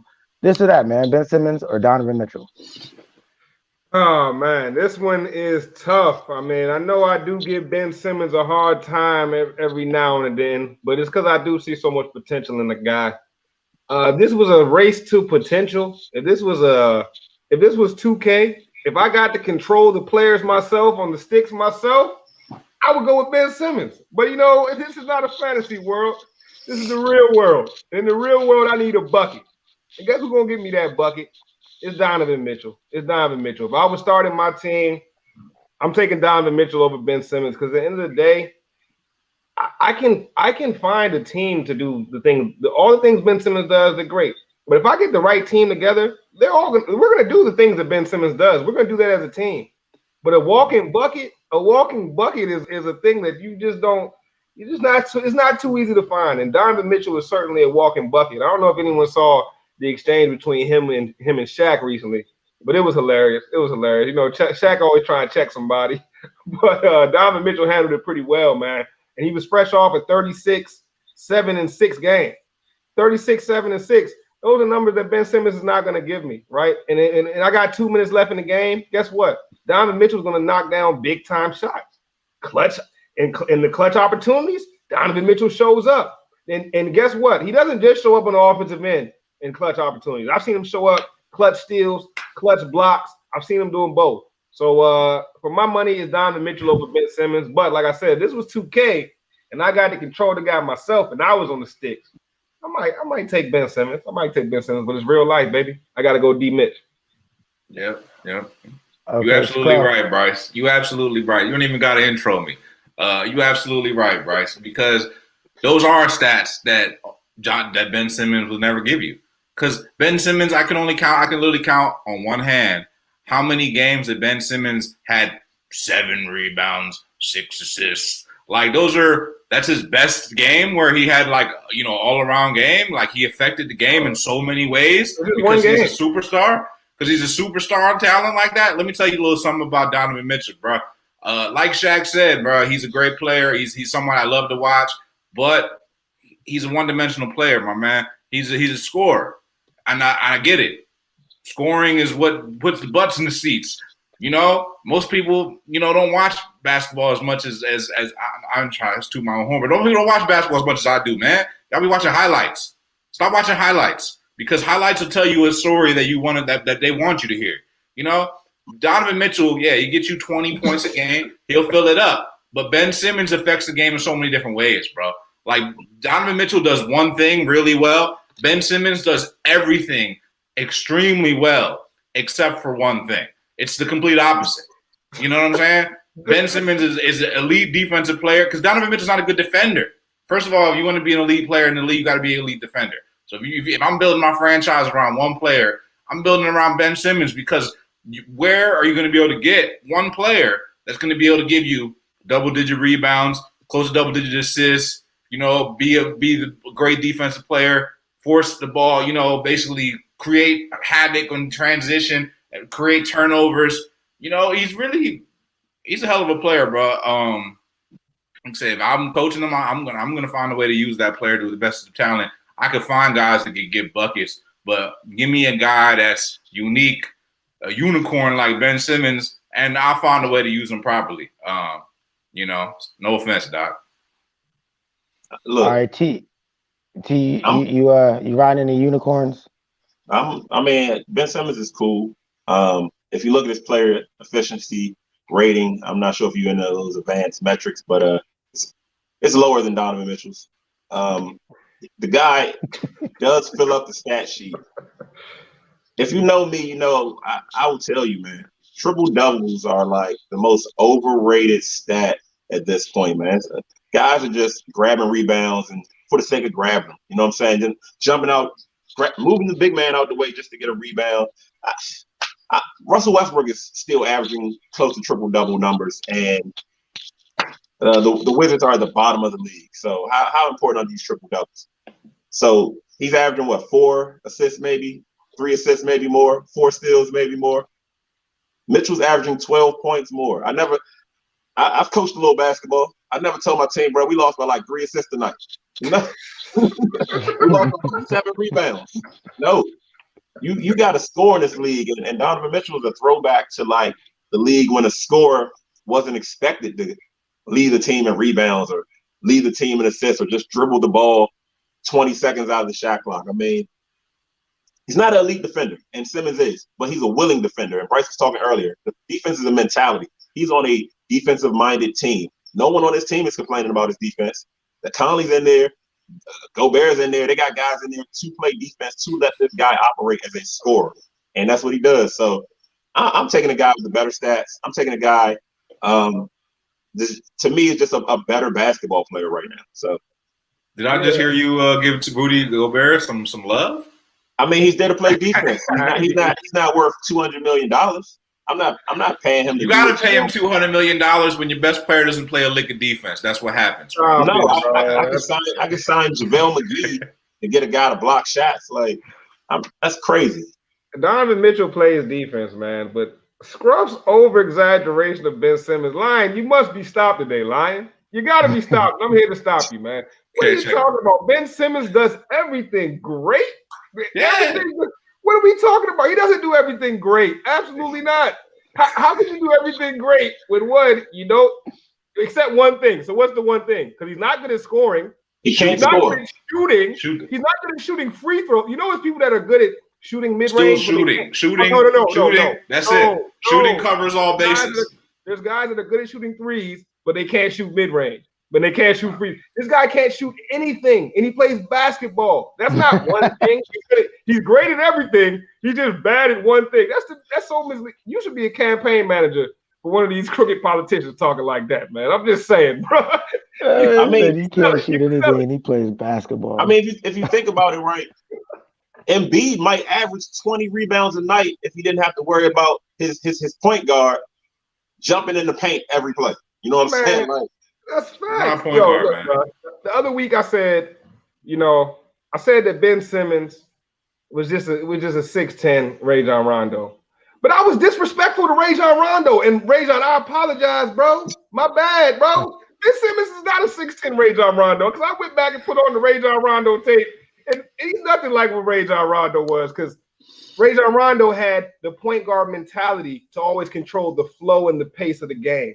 I've watched more and more Ben Simmons this season, and he's got the mentality to run the fast break, which looks good, and it gets you some assists. But once that basketball gets in the half court, Ben Simmons is almost obsolete, even as a game manager. And my bad, Rondo. I should never call Ben Simmons a 6'10" Rondo, because a 6'10" Rondo would have been a surefire Hall of Famer, no question. He would have been one of the best players to ever do it if he was 6'10". Yeah, I mean, Ben Simmons he just can't he doesn't dominate games. We've seen Donovan Mitchell, we saw him in the bubble go crazy, put the team on his back. I mean, that's just not what Simmons does. So to me, I'm going with the guy that I can trust to get us over the hump. There's more than one way to dominate a game, actually. And that's the thing. Y'all only want to see the one way that you could dominate a game. There's several ways you could dominate a game. That's all I'm saying, bro. That's all I'm saying, man. Yeah, you can dominate it like Rondo used to. I mean, I wouldn't compare him to a Rondo, but like I said, I don't think he's a point guard. I think he's like a point forward. But it's a mute point, man. I'm preaching to the choir, man. It's like it's playing a game you can't win. Really, when it comes to Ben Simmons, when you're talking about Donovan Mitchell, but that's kind of like our next topic. No, we don't. Gee, stay home. I can't. My man said the 67ers. He had the bootleg 2K. The 67ers is that's the 80s. The Delaware Blue Coats. No, I'm tripping, but that's a whole nother conversation. But shout out to Blue Coats. My man Shake Milton came out to Blue Coats, man. That's another person that I told y'all about. But man, it's like the game's rigged, man. When I talk to y'all about Ben Simmons, and that's kind of like my next topic, which is about this Hall of Fame baseball voting, man. I know we don't talk baseball often, but when the big dogs are up for the vote, and it happens on the day of the show, we gotta do one for the baseball folks.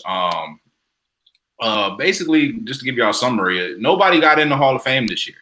I don't know if that's never happened before. Somebody need to stat check that, but basically, nobody got in the Hall of Fame this year. You need 75% of the vote to get in. Nobody got 75%. The closest person was Kurt Schilling, who landed at 71%. Also running in the close margin would be Barry Bonds, who had 61% vote, and Roger Clemens, 61.6. A couple other notables on the list: Scott Rowland, Omar Vizquez, Billy Wagner, Todd Helton, Gary Sheffield. But obviously Barry Bonds, Roger Clemens, those are the big names on the list. Those are the two biggest names associated with, obviously, let's address the elephant in the room, steroids, the asterisks, the one thing in baseball that kind of made things unfair, uneven. Baseball's rough. That's why the people was juicing, man. That's why folks was juicing, bro. That's why Barry Bonds felt the need to juice up, man. And I feel like it's almost a reminder. It's tough for Barry, man, to get in on the week of Hank Aaron's death. I don't think if Hank Aaron would have died this week, I think Barry Bonds might have got 75% of the vote. Real talk. Because you might have forgot, you might have want to give him some credit, but Hank Aaron, bro, he's legit. His head didn't get bigger when he got his home run record. It's hard to give Barry Bonds flowers on the same week that Hank Aaron passed away. R.I.P. Hank. But fellas, did Barry Bonds, Roger Clemens, do these guys deserve spots in the Hall of Fame? Is that something y'all could see ever happening, or is it pretty much a done deal for these guys? Hall of Fame or nah for Barry Bonds, Roger Clemens, fellas? I think you got to let them guys in, man. The MLB, like you said, they had a crisis in the 90s where people weren't really watching the early 2000s. People weren't tuning in like they were. Like America's pastime was shifting to football. Scoring. We know in sports, fans want to see scoring. The MLB sold its soul. These same writers that are denying these guys in the Hall of Fame praised them when they were hitting these home runs. Everybody knew they were juicing. I didn't even know much about baseball back then. I knew they were juicing. I know a man's head, you know what I'm saying? His face shouldn't be all enlarged like that. I know these guys did not look like athletes, you know what I'm saying, typical athletes. So, yeah, the MLB, they should let them in. You can't just turn your back on them after you use them for all the money, the ratings, the revenue. Those guys are the reason you could pay the Bryce Harpers and the Mike Trouts. And now you don't want to let them in the Hall of Fame. I don't know, man. It's kind of terrible. Kind of just alludes to how baseball is still a bad product. They haven't figured it out. These are some people's favorite players. These are some players' favorite players, and you're keeping them out of the Hall of Fame.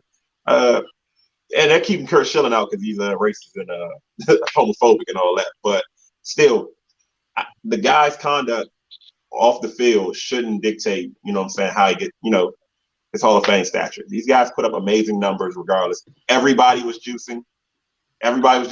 So let them all in. Everybody's not getting in though. That's the point. So who are you going to let in? The no-name guy? Just nobody? Nobody's getting in. Who's gotten in that was allegedly in the mix in the steroid era? Yeah, but I don't know why. To me, like I said, it's just crazy to penalize guys that were doing what everybody knew they were doing. You didn't penalize them when they were doing it. And so they got to redo how they do voting in Hall of Fame, period. You letting these writers control too much of the narrative. That's a whole different topic, you know what I'm saying, the makeup of these writers. But right now, it's crazy. Let these guys in, man. I think they got, one more year maybe? I think next year.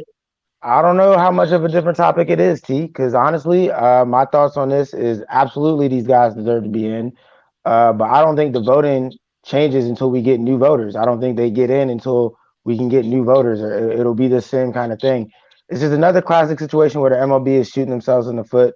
T already alluded to it. These are some people's favorite players, man. I played baseball. We used to watch videos of how Barry Bonds hit the ball, like his style, his swing, his technique, not him juicing up. Like, that man can hit a baseball. Like, everybody knows that. Roger Clemens is one of the greatest pitchers of all time.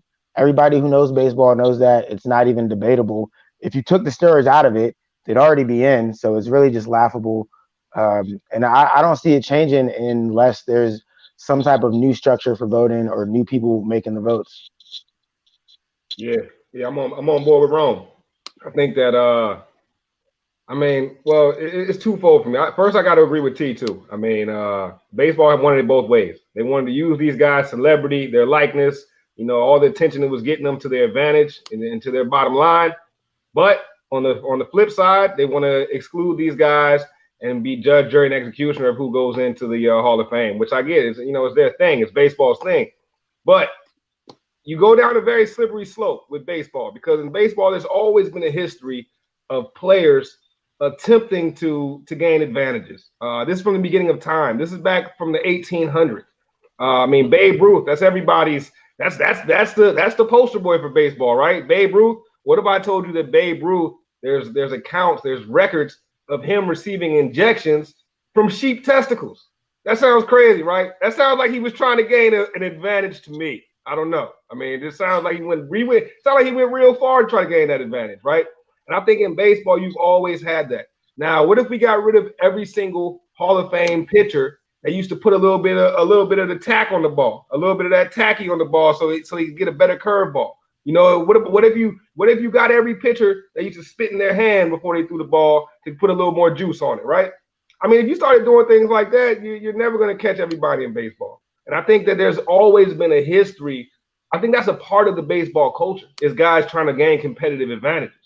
At the end of the day, we've got the public opinion that'll be able to kind of be the jury on that, right? The court of public opinion never fails. If you let a guy in the Hall of Fame and everybody doesn't respect it, it will be brought up every time his name is brought up. I do think most of these guys who are going to go into the Hall of Fame eventually from the steroid era, we'll bring it up when we talk about them. It's not like we're going to talk about Sammy Sosa and Mark McGwire and not bring up the fact that they were both juiced. Like, we know that. That's already in our mind. So holding these guys out from the conversation, from the Hall of Fame, to me, it's no point. It's pointless now. You guys talk about Hank Aaron, and I can't continue this baseball segment without shouting out the big guy upstairs now, man. Rest in peace to Henry Hank Aaron. But if you remember how he handled the Barry Bonds situation, where Barry Bonds was headed about to break his record, Hank wasn't tripping. Hank Aaron wasn't like, no, this record shouldn't count. I mean, you could kind of tell he was a little salty, but he might be a little salty, someone about to break their long-standing record. But he never got up and said and denounced Barry Bonds, right? At the end of the day, like my man Texas fan said, if you ain't cheating, you ain't trying hard. That's a fact. I mean, them guys still using pine tar. You're right, man. That's kind of the culture of the sport, man. People just trying to get over. Y'all know me. I wouldn't even. I don't want to put that culture solely on baseball. That's the culture of sports, man. Like, the Patriots cheated plenty. You can look at plenty of things where they're recording practices, and like, I don't know. I'd have to dust up on my NBA, but I'm sure some people have done whatever they can to get a competitive advantage. I mean, that's the nature of competition. Right. It's only cheating when they catch you. Facts. Hell yeah. You knew all the cheating that was going on in sports, man. People wouldn't believe it. Man. Yeah, man. We know all about that, man. All right, man. I'm gonna shift us away from baseball and get into something that's you've been online all day, man. You've been watching TV. You see everybody's been celebrating the life of Kobe Bryant and all the victims lost in the tragic helicopter crash. So with that being said, it's a year from the day that we lost Kobe, we lost Gigi, the Altabellis, we lost just a group of beautiful souls. So, how are you guys remembering Kobe? You know, it's been a year. How you guys celebrating? How you guys paying homage? You know, what are your thoughts? Like, Man, it's sad. Yeah. Go ahead, Scruff. Well, I mean, it's sad. You know, I mean, I just honestly ain't really it's I'm grateful. I'll say that because from the time that Kobe passed to now, I've changed some things in my own life because of Kobe's passing. You know, just because when you realize life is short and you realize that living a life of purpose is a life worth living. And you know, one Kobe quote that I live by is, you know, he said, "You have to paint beautifully within your box, whatever that box is, you know." So this is my box, literally, you know. But you know, whatever that box is, everybody just find that box and you paint beautifully within that box. To just enjoy that shit, you know, have fun. That's a lot of the lessons that have been resonating with the year for me in many ways. So I just remember the good times, and hardest moment ever in Kobe history for me is when he came and he tore his ACL and he took the free throws and he walked off. Mind over matter, man. You know, it's a real classy way to go out, and just shows you, like, you know, mental strength. You know, strength comes from in here and in here. You know, it ain't like it ain't what you think it is. Kobe had it all in here, man, and you know, it is a blessing that we got a chance to. I wish, because I was used to, you know, I was used to be like rooting against Kobe, but you know, that's the greatness of sport. It's people like Kobe Bryant that make it you know, fun, because, you know what I mean, like, I was a Sixers fan, like that shit hurt, you know, them finals when we got that one game and then that's all we got. But yeah, Kobe's a GOAT, man, and definitely a lot of lessons as I got older. I appreciate him now more than ever. yeah, that's real. And like my man said, that's deep, man. I took a lot of the same lessons where, you know what I'm saying, you just gotta really live your life, you know what I'm saying, master what you can control, and let the chips fall where they may. You watch that's my takeaway from, you know what I'm saying, over a year. I just look back and realize we got to watch Kobe coming as a kid and grow, you know what I'm saying, had his transgressions and still evolve, you know, evolve past basketball, evolve as a dad. I mean, so just as a parent, you know what I'm saying, seeing that kid grow to a dad and the way he did, that was kind of, you know what I'm saying, that still sits with me every time I go to practice, regardless of the sport, you know what I'm saying. Even with education, you can take that same mindset. Just, you know what I'm saying, set yourself out for greatness. Don't settle. Put in the work, discipline, self-control. Like, a lot of lessons there. What about you guys, Bryce? Hey man, like Scruff put it great. T, you just put it great, man. You know, I think we were all shocked when it happened, right? That was right around the time we were just starting with the show. We were just kind of, you know, getting knee deep in the, you know, building our vision for this show, and kind of coincided with Kobe. And I think a lot of that energy that we brought to the early episodes, we brought it for Kobe. And for a guy like me that, you know, grew up around the game of basketball, grew up loving Kobe Bryant, you know, was my favorite player for years, and, you know, and it's still surreal. It's, for me, it's still surreal. Sometimes it's not one of those things where I like forget that Kobe passed, you know, but for me, and probably for a lot of other people when it first happened, I kind of put it out of my mind, not purposely though, you know, subconsciously kind of just put it out of my mind. And then I recently, you know, I've been reflecting on Kobe more and more. It seems like every chance I get, I'm pulling up old Kobe highlights. You know, actually, I heard Conor McGregor, although he lost over the weekend, I heard him say something that was pretty profound. He was saying he's just doing this at this point for the highlights. And man, there's nobody out there that has better highlights than Kobe Bryant. I go on and on what he meant, what his mentality meant, what the Kobe mentality meant, you know, what the way he lived his life, what that meant. You know, I can go on and on with the meaning. But just thinking sometimes about the player, man, and just, you know, how we didn't really appreciate how great of a player we had right in front of us while he was right there. Because we're literally talking about one of the three greatest basketball players of all time, no matter how you chop it up, in my opinion. You know what I mean? And the more I think about it, it's like the higher I keep ranking Kobe.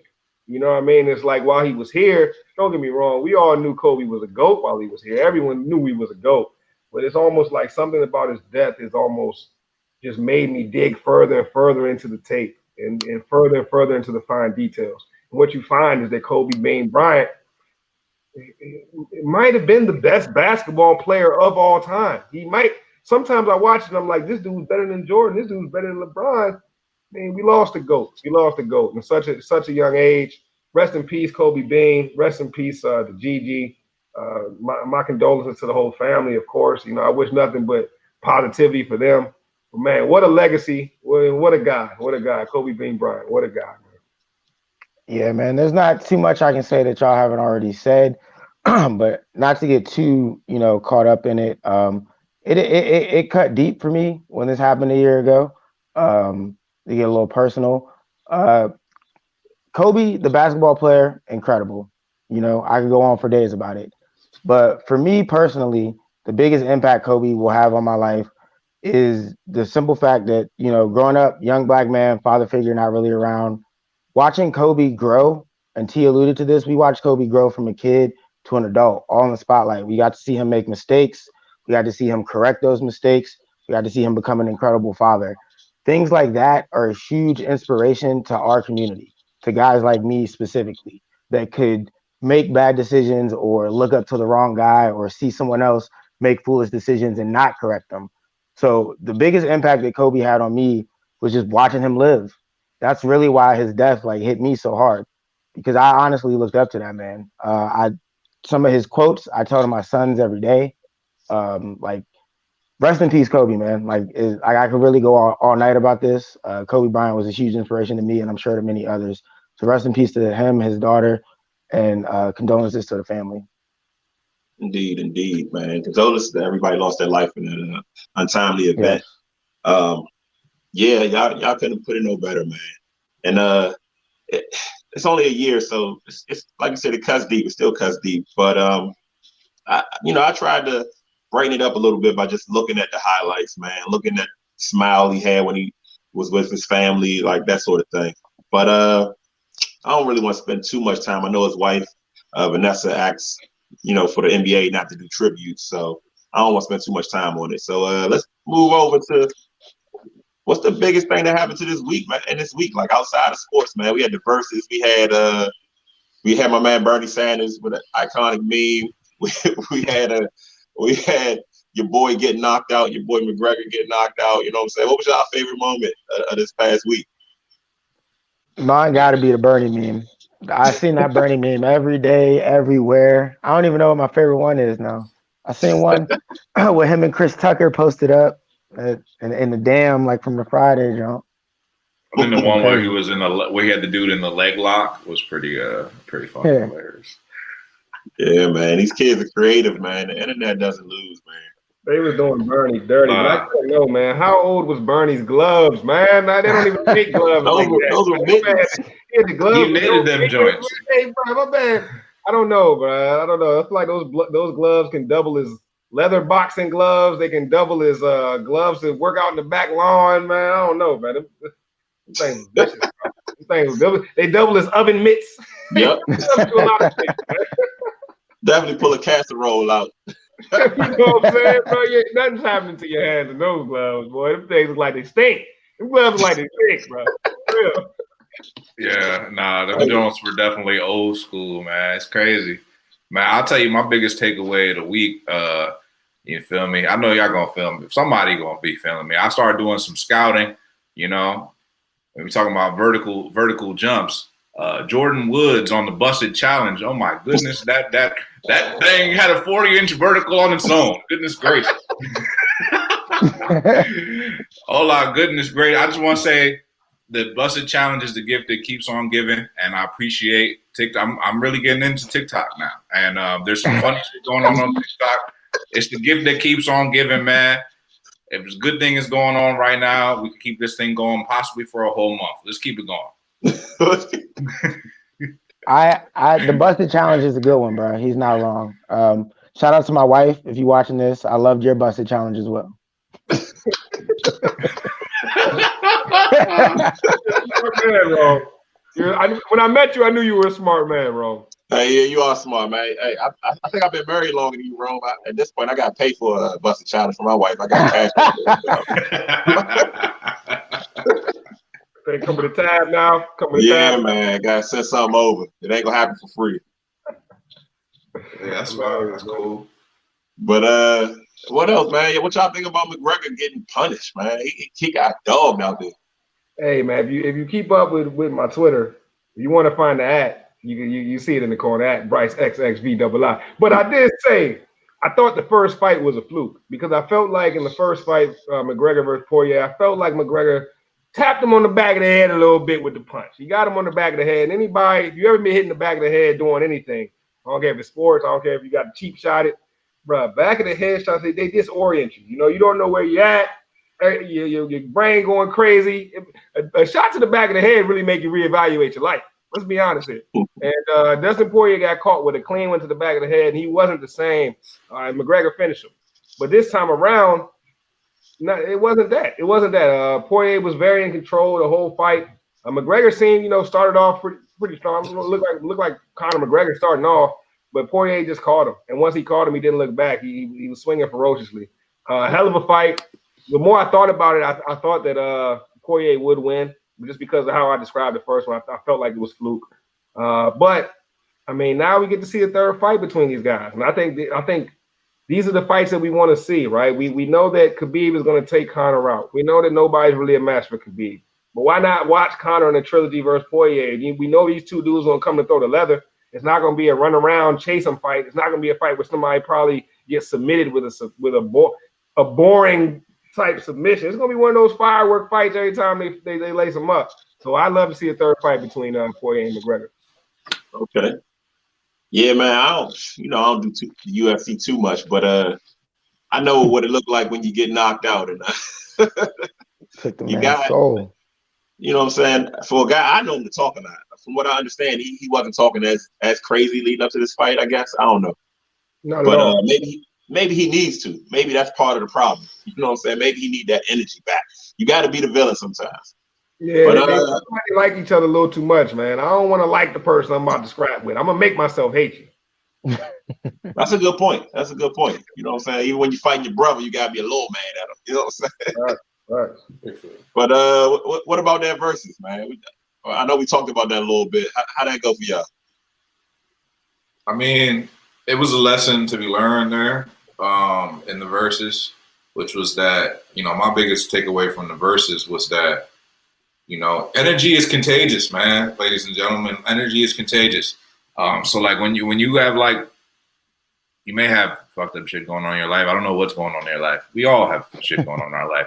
So like when you go from point A to point B, don't bring like the overflow of that into the new situation. Like imagine if I had a fucked up day and I just made it all fucked up on here on Sports for the Culture. That would be bad for everyone viewing. It spreads. It spreads crazy. You don't definitely want to broadcast it to tens of thousands of people. Keisha Cole came in there a little rough. She tried to shake it off, man. It was a shame because Shanti was in there, sweet as can be, good energy, man. She had her energy right, and then Keisha came with some stank attitude and came late and she was being rude. And then Ashanti was starting to feel like maybe, she wasn't really, she was starting to not really feel it, it kind of messed up the vibe for me. Yeah. I don't know if it's just I don't know. Cause I mean, I'm like 2 for 2. I try to put the ladies out there, but the Monica Brandy verse, there was also some sus energy in that room as well. So my ladies, I'm gonna need y'all to get together on the verses, man. Like I need y'all to keep the peace. I need the queen love. I need spreading love, man. I wasn't feeling the love in the Keisha Cole Ashanti joint. That's just my personal feel on the joint. But I mean, both got great songs, bro. I just think, for Keisha, I think maybe a lot of her songs are rooted in pain, and a lot of good music comes from strong emotions. They can be good, bad, however you want to label them. Good art comes from it. Keisha probably digs from a place of pain. Ashanti, sweet as can be, still fine as ever. That was my biggest takeaway. Hey, Scrub, I feel you, man, but I don't know, man, but Bama's love the Jeezy versus Gucci, and that versus was real volatile. I think that the ladies, I only saw clips of the verses, but I did see the Jill Scott and Erica Badu, and that was Yeah. nothing. That was So love. I think the ladies can definitely bring the love. I think in this instance, man, maybe it's more of a Keisha Cole thing. But like I said, I haven't seen the full thing. But Ashanti, if you know me for over 15 years, if you know me anywhere close to 20, you know how I feel about Ashanti. Ashanti was always my favorite. Man, I was going to bat. I was telling people Ashanti was better than Beyonce back in the day. Hive, don't come to me, Hive. I don't mean nothing wrong. I'm just saying that was always my preference with Ashanti, man. The whole Murder Inc. was always my squad. So she was the first lady. Shout out to Ashanti. Still as beautiful as ever. Hey, look, this is a guy right here that's known me for 20 plus. I'm telling you, I've been on Ashanti from day one. I never wavered. Ashanti. Never wavered. Hey, Rome, did you catch it? Yeah, man, I I was caught some of it, loyalty. man. I was at work and Keisha took too long, so I didn't get to see too much. But much like Bryce, man, I'm a day one Ashanti fan. I've been on Ashanti, bro. I used to have a poster of her in the crib and in the wall back when I stayed with Mom Dukes when I was like probably 15, 16. Like, yeah, Ashanti is all that and then some. Definitely still follow her on the gram. I suggest everybody else does that too. She's fine as hell, bro. Like she's just aging like perfectly. It's great. Shanti is all that and then some. For Yeah. me, this whole thing is biased. There was no way that Keisha Cole could have won this. I like Ashanti's music better. I like Ashanti better. But yeah, maybe Keisha will have better luck next time. Yeah, I man. can't I feel believe. like it was kind of a bad matchup. And Bryce, you both of y'all talked about the energy. Bryce and Scruff, like Gucci and Jeezy let that energy flow into their music. I didn't feel that same energy flowing into the music the same way with the ladies. But I will say, man, we kind of knew. If you really know the music, you know Keisha Cole had a run. Ashanti had an era. And you know what I'm saying? You can look back in your life through Ashanti's music for real. Maybe Keisha Cole too, but I know Ashanti's music for sure. You know where you were, what was going on when you heard them songs. And I don't know, man. Ashanti energy was just delightful. I'm old enough to remember, like you, Bryce. I'm a long time Ashanti fan. I'm old enough to remember when women did not like Ashanti. You know the sideburn jokes. She couldn't sing. Oh They used man. to be Yeah, like, hating. so she's came a Sideburns long were way. bad I'm though. glad to see she's getting the love that she deserves, and it just a different weight classes with this Man, versus.